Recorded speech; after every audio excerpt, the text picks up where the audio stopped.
Bienvenidos a leer toda la Biblia.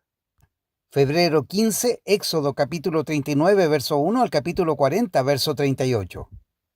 Los artesanos confeccionaron hermosas vestiduras sagradas de tela azul, púrpura y escarlata para que Aarón las usara al ministrar en el lugar santo, tal como el Señor le había ordenado a Moisés.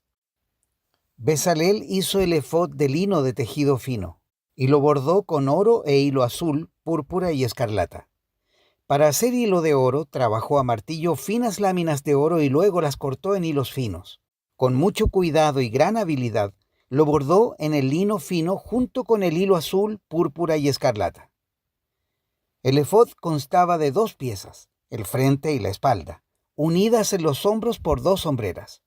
La faja decorativa estaba confeccionada con los mismos materiales, lino de tejido fino, bordado con oro y con hilo azul, púrpura y escarlata, tal como el Señor le había ordenado a Moisés. Luego se incrustaron las 2 piedras de ónice en monturas de filigrana de oro.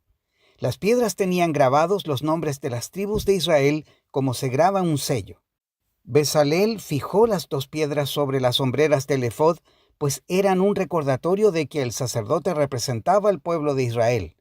Todo se realizó tal como el Señor le había ordenado a Moisés. Bezalel hizo el pectoral con mucho cuidado y con gran habilidad. Lo confeccionó de tal modo que hiciera juego con el efod, de lino de tejido fino bordado con oro y con hilo azul, púrpura y escarlata. Hizo el pectoral de una sola pieza de tela doblada en forma de bolsa cuadrada de 23 centímetros cada lado. Sobre el pectoral incrustaron 4 piedras de piedras preciosas. La primera hilera tenía una cornalina roja, un peridoto de color verde pálido y una esmeralda. La segunda hilera estaba compuesta por una turquesa, un lapislázuli de color azul y una adularia blanca. La tercera hilera consistía de un jacinto anaranjado, un ágata y una amatista púrpura. La cuarta hilera estaba formada por un berilo azul y verde, un ónice y un jaspe verde. Todas estas piedras estaban incrustadas en filigranas de oro. Cada piedra representaba a uno de los 12 hijos de Israel y el nombre de la tribu que representaba estaba grabado en ella como un sello. Para fijar el pectoral al efod, prepararon cordones trenzados de hilo de oro puro. También hicieron 2 monturas de filigrana de oro y 2 anillos de oro y los fijaron en las esquinas superiores del pectoral. Luego ataron los 2 cordones de oro a los anillos colocados en el pectoral. También ataron los otros extremos de los cordones a las monturas de oro que iban sobre las hombreras del efod. Después hicieron 2 anillos de oro y los fijaron a los bordes interiores del pectoral junto al efod. Luego hicieron otros 2 anillos de oro y los fijaron a la parte delantera del efod, debajo de las hombreras, justo encima del nudo donde la faja decorativa se ciñe al efod. Después sujetaron con cordones azules los anillos inferiores del pectoral a los anillos del efod. De este modo, el pectoral quedaba firmemente unido al efod por encima de la faja decorativa. Todo se realizó tal como el Señor le había ordenado a Moisés. Bezalel confeccionó de una sola pieza de tela azul el manto que se usa con el efod, con una abertura en el centro por donde Aarón pudiera meter la cabeza. Reforzó la abertura con un cuello tejido para evitar que se rasgara. Hicieron granadas de hilo azul, púrpura y escarlata y las sujetaron al borde del manto. También hicieron campanillas de oro puro y las colocaron entre las granadas a lo largo del borde. De modo que las campanillas y las granadas quedaron en forma alternada por todo el borde. El sacerdote llevaba puesto el manto cada vez que oficiaba delante del Señor, tal como el Señor le había ordenado a Moisés. Confeccionaron túnicas de tela de lino fino para Aarón y sus hijos. Hicieron el turbante y los gorros especiales de lino fino. También hicieron la ropa interior de lino de tejido fino. Las fajas las hicieron de lino de tejido fino y bordadas con hilo azul, púrpura y escarlata, tal como el Señor le había ordenado a Moisés. Por último, hicieron el medallón sagrado, la insignia de santidad, de oro puro. Lo grabaron como un sello con las palabras «Santo para el Señor». Con un cordón azul sujetaron el medallón al turbante de Aarón, tal como el Señor le había ordenado a Moisés. Por fin el tabernáculo quedó terminado.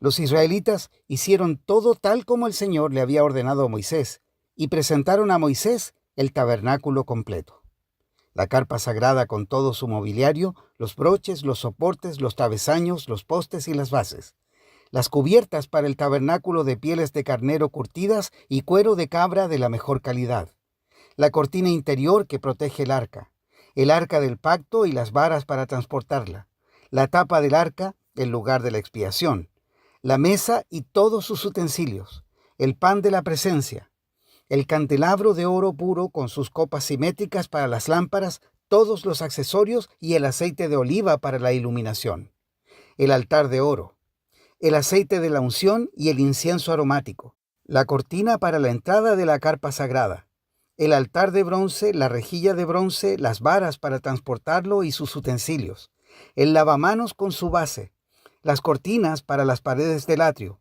los postes y sus bases, la cortina para la entrada del atrio, las cuerdas y las estacas, todo el mobiliario para usar durante la adoración en el tabernáculo, las vestiduras finamente confeccionadas para los sacerdotes, las cuales usaban mientras servían en el lugar santo, las vestiduras sagradas para el sacerdote Aarón y las vestiduras que sus hijos llevaban puestas cuando ministraban como sacerdotes. Así que los israelitas siguieron todas las instrucciones que el Señor le había dado a Moisés. Luego Moisés revisó todo el trabajo. Cuando verificó que todo se había llevado a cabo tal como el Señor le había ordenado, los bendijo. Luego el Señor le dijo a Moisés: levanta el tabernáculo el primer día del nuevo año. Coloca adentro el arca del pacto y cuelga la cortina interior para encerrar el arca dentro del lugar santísimo. Luego manda traer la mesa y acomoda los utensilios sobre ella. Además manda traer el candelabro e instala las lámparas. Ubica el altar de oro para el incienso frente al arca del pacto. Después cuelga la cortina en la entrada del tabernáculo. Coloca el altar de las ofrendas quemadas delante de la entrada del tabernáculo. Pone el lavamanos entre el tabernáculo y el altar y llénalo de agua. Luego arma el atrio alrededor de la carpa y cuelga la cortina de la entrada al atrio. Toma el aceite de la unción y unge el tabernáculo junto con todo el mobiliario a fin de consagrarlos y para que queden santos. Unge el altar de las ofrendas quemadas y sus utensilios, a fin de consagrarlos. Entonces el altar será completamente santo. Luego unge el lavamanos y su base a fin de consagrarlos. Lleva a Aarón y a sus hijos a la entrada del tabernáculo y lávalos con agua.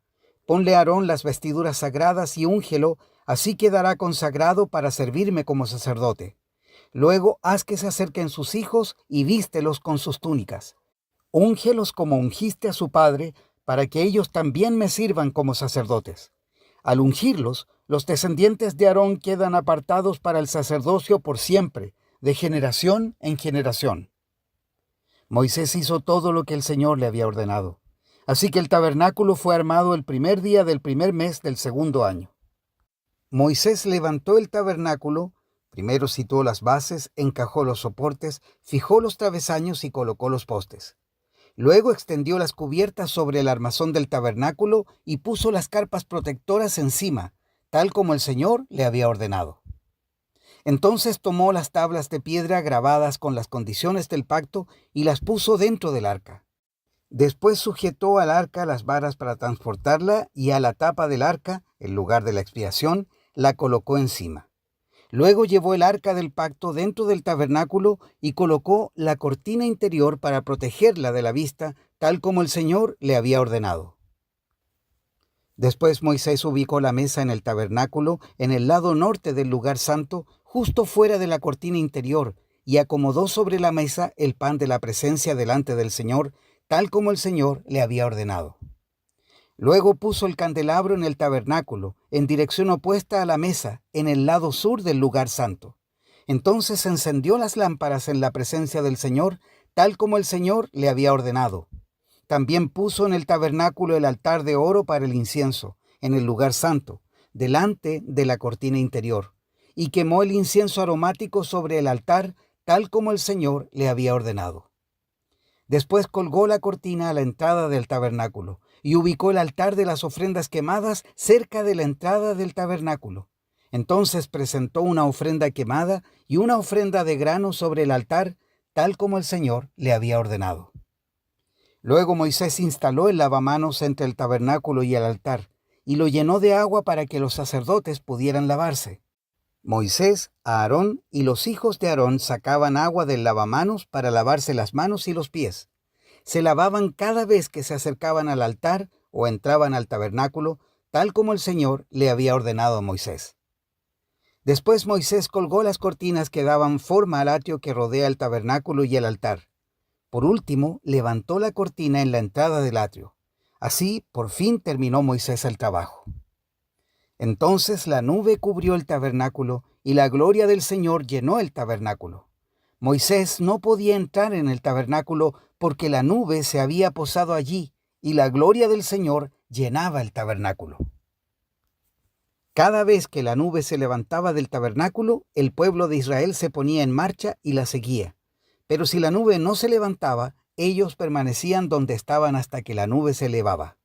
Durante el día, la nube del Señor quedaba en el aire sobre el tabernáculo, y durante la noche resplandecía fuego dentro de ella, de modo que toda la familia de Israel podía ver la nube. Eso mismo ocurrió durante todos sus viajes. Marcos capítulo 1 versos 1 al 28. Esta es la buena noticia acerca de Jesús el Mesías, el Hijo de Dios.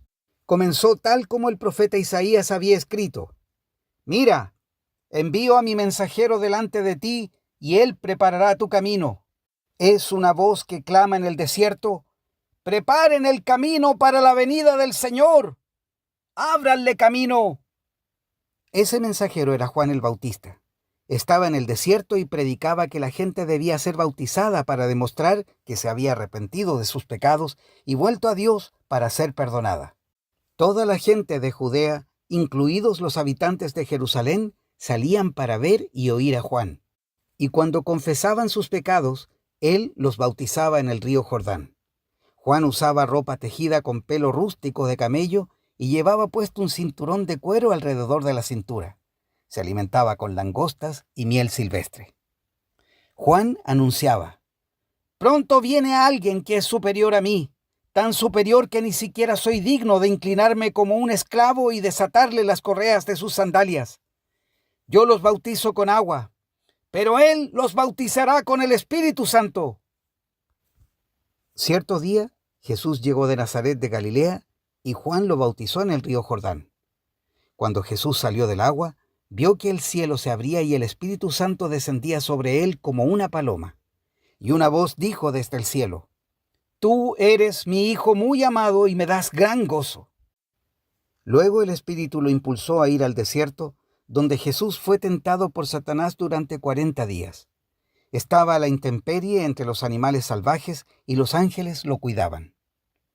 Más tarde, después del arresto de Juan, Jesús entró en Galilea, donde predicó la buena noticia de Dios. Por fin ha llegado el tiempo prometido por Dios, anunciaba. El reino de Dios está cerca. Arrepiéntanse de sus pecados y crean la buena noticia. Cierto día, mientras Jesús caminaba por la orilla del mar de Galilea, vio a Simón y a su hermano Andrés que echaban la red al agua porque vivían de la pesca. Jesús los llamó: Vengan, síganme, y yo les enseñaré cómo pescar personas. Y enseguida dejaron las redes y los siguieron. Un poco más adelante, por la orilla, Jesús vio a Santiago y a Juan, hijos de Zebedeo, en una barca reparando las redes. Los llamó de inmediato y ellos también lo siguieron, dejando a su padre Zebedeo en la barca con los hombres contratados. Jesús y sus compañeros fueron al pueblo de Capernaum. Cuando llegó el día de descanso, Jesús entró en la sinagoga y comenzó a enseñar. La gente quedó asombrada de su enseñanza porque lo hacía con verdadera autoridad, algo completamente diferente de lo que hacían los maestros de la ley religiosa. De pronto, un hombre en la sinagoga, que estaba poseído por un espíritu maligno, gritó: ¿Por qué te entrometes con nosotros, Jesús de Nazaret? ¿Has venido a destruirnos? Yo sé quién eres, el Santo de Dios. Pero Jesús lo reprendió. ¡Cállate!, le ordenó. ¡Sal de este hombre! En ese mismo momento, el espíritu maligno soltó un alarido, le causó convulsiones al hombre y luego salió de él. El asombro se apoderó de la gente y todos comenzaron a hablar de lo que había ocurrido. ¿Qué clase de enseñanza nueva es esta?, se preguntaban con emoción. ¿Tiene tanta autoridad? Hasta los espíritus malignos obedecen sus órdenes. Las noticias acerca de Jesús corrieron velozmente por toda la región de Galilea. Salmos 35, versos 1 al 16. Oh Señor, ponte en contra de los que se me oponen. Pelea contra los que luchan contra mí. Ponte tu armadura y toma tu escudo. Prepárate para la batalla y ven en mi ayuda. Levanta tu lanza y tu jabalina contra los que me persiguen. Quiero oírte decir: ¡Yo te daré la victoria! Avergüenza y causa deshonra a los que tratan de matarme. Hazlos retroceder y humilla a los que quieren hacerme daño. Sopla y espárcelos como paja en el viento, un viento mandado por el ángel del Señor. Haz que su camino sea oscuro y resbaladizo, y que el ángel del Señor los persiga. Yo no les hice ningún mal, pero ellos me tendieron una trampa.